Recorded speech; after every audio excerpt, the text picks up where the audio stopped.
Sidi Othman, we're here in the mosque of the Dar al Islam Center in this rather remote corner of northern New Mexico in the United States. And I know that you've been associated with the center and visiting, I suppose, for the best part of 3 decades now, almost since its inception in the early 80s. And it still, I think, is probably regarded as North America's most architecturally distinguished mosque. Architecture students come here really from around the world. But I wonder if you could tell us, as somebody who knows the project intimately, what it's actually saying. What's the rhetoric of the building? Why is it here? And what makes it so distinctive? I find it a very special mosque. The most beautiful mosque to my eye and to my heart of any that I've been to in North America. Part of it is the place. It's up on a plateau overlooking the river valley, the fertile farmland, as is usually the case in the arid parts of the Muslim world. It's made of adobe, it's made of the earth. And the Prophet Muhammad, upon him be peace and the blessings of God, declared that the earth is a mosque, the whole earth. In fact, in Arabia, where I work, the most common type of mosque, certainly when I first went there, was simply a row of stones in the desert with a little notch indicating the direction of Mecca. The floor is the earth, and the walls, whatever mountains or dunes you might see around you, and the roof, the sky. And this mosque is, well, it's bigger than that, but it's intimate, it's small, human scale. It's built by Hassan Fathi, who is widely regarded as, he was widely regarded as the most outstanding Muslim architect or architect in the Muslim world of the 20th century. And it also, this adobe architecture, it ties in with the local adobe architecture of the Hispanic and before that the Pueblo peoples. This particular one, it's in a style that's North African, actually from Nubia, around the borders of Egypt and Sudan. And I believe that he brought over Nubian builders. The style uses domes and vaults, and it doesn't require much wood so that it's light on the environment. And it's beautiful, these lovely flowing lines. And, well, I find that culturally, I mentioned that it's adobe, a tub in Arabic, this unbaked mud brick, and that same cultural connection from the Arabs who ruled Spain for a long time, and in fact, many Spanish Muslims were among the first people who came into this part of the country. And the same kinds of building materials, many of the same building elements, things like patios and courtyards, the athakiyas or watercourses, the irrigation systems that were used in North Africa, transferred to Spain, transferred from Spain to here, combined with the Native American Anasazi and other kinds of watercourses. It makes for a wonderful cultural connection as well as being a wonderful natural place. Yeah, I like to think of the perhaps Muslim refugees, unnamed now, from the Inquisition, who had come to this rather remote corner of the Spanish Empire, might be buried amongst some of these hills, who knows? And they would have been so delighted to know that one day there would be a masjid located here. Yes. But you're known primarily as, I guess, by now, one of the Islamic world's leading proponents of environmentalism, nature conservation, and I know you've headed up some of the most significant nature conservation project in Saudi Arabia in particular.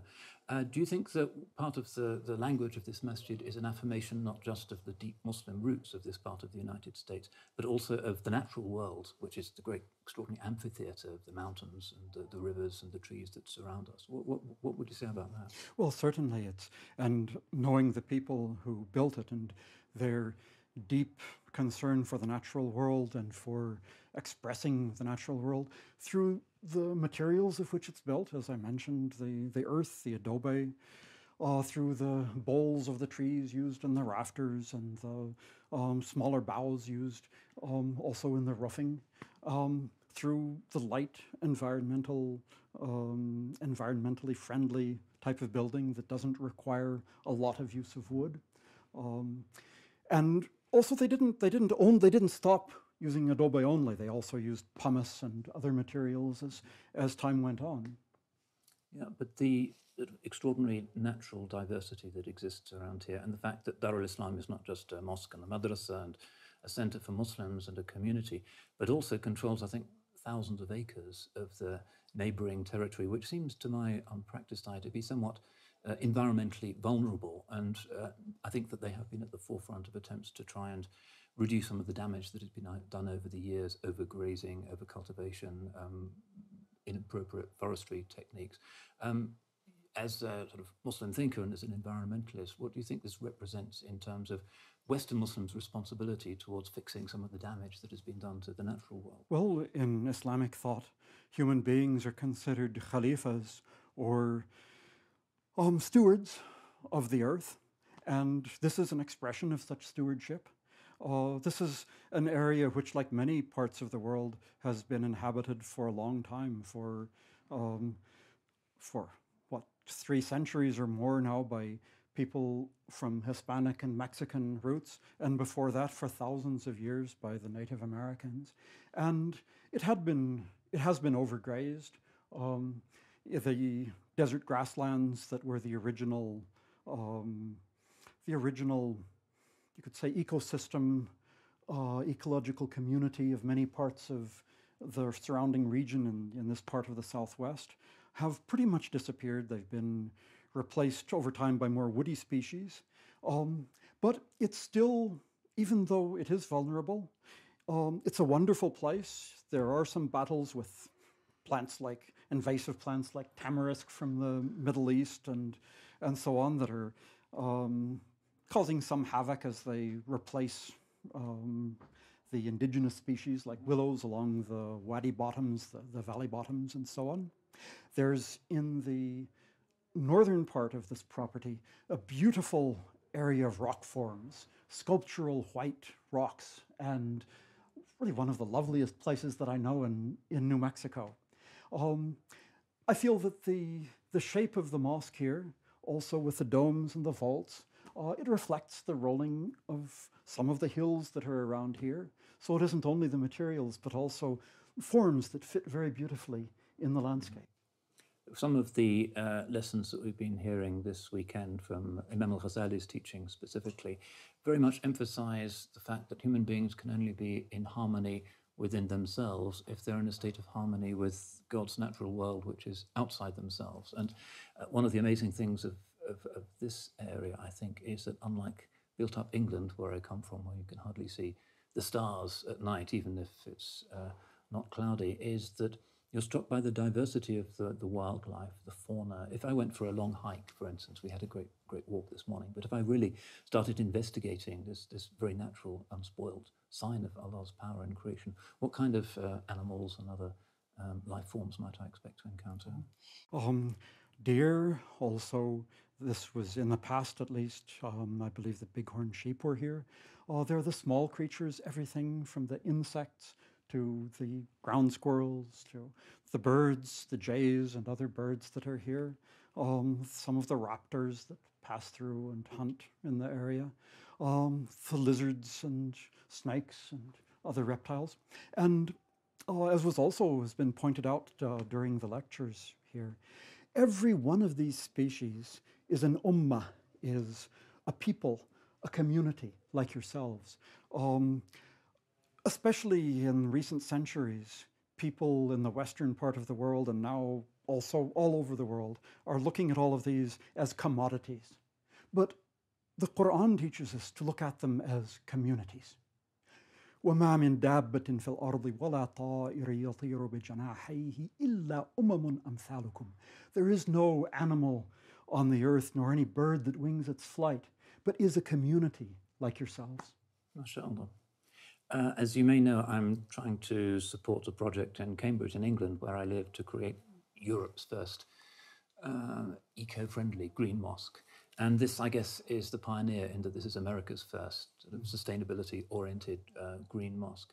But generally, in most mosques that one finds being built now in the Western world, and they're sprouting like mushrooms everywhere, you find that sustainability features and also an interest in recycling, in using local materials, in designing in a style that that has a light touch with regard to the local environment, something that's not uppermost in the mind of most mosque committees and Muslim architects. Do you think that an extraordinarily successful centre like this, that has stood the test of time and continues to be visited by Muslims of so many different persuasions, it's very open-hearted in terms of the kind of people that it embraces, is there some way in which this message can be conveyed to those who are designing mosques in other parts of the United States? Well, I believe just by continuing to be what it is, that's the most effective way for it to convey its message. And I have no doubt that the building of mosques in other places will be becoming more and more sustainable. Economically, it has to be. People may be infatuated at the moment with their new technologies and things that they can do as architects, but when it comes down to it, the sustainability is something that is going to have to it's going to have to be more and more and more important.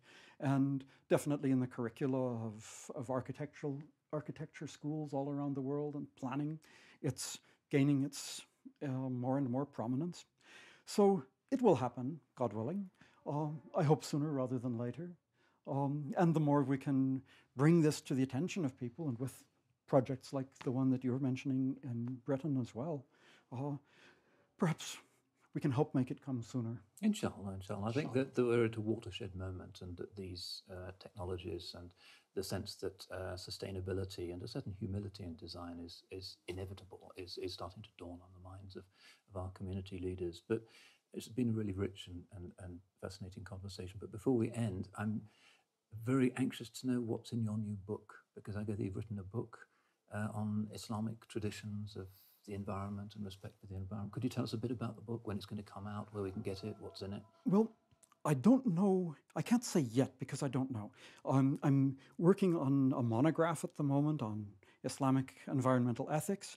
I'm also working on a project with Muslims around the world, but kind of centered in Britain, on an Islamic charter, Earth Charter. Mm-hmm. And then I'm also involved with people updating something, a document that I'd written with other Muslim scholars from different countries a couple of decades ago, under the auspices of the International Union for Conservation of Nature, IUCN, called Environmental Protection in Islam.